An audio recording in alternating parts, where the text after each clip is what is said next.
Leo ni siku ya Jumanne. Kazi za kufarakanisha zinaendelea.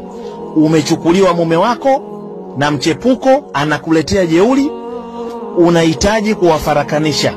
Nitafutie majina yao, nitafutie na picha zao. Hao watu wameisha. Umechukuliwa mke wako, ukataka kuwafarakanisha, nitafutie majina yao, nitafutie picha zao. Hao wameisha. Hii ndo kiboko ya kufarakanisha. Hii ndo hatari.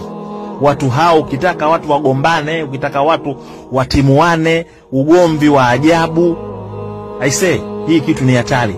Hii ni kazi ya leo Jumanne. Yani huyu mtu anaenda kula mfaraka wa maana sana.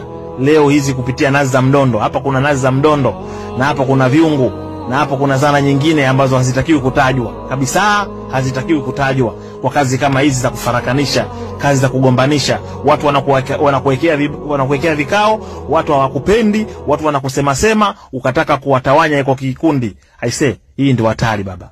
Hii ndio kiboko. Hizi nazi ni kiboko. Asikwambie mtu nazi ya mdondo katika kafara ya kufarakanisha ni hatari. Hii nazi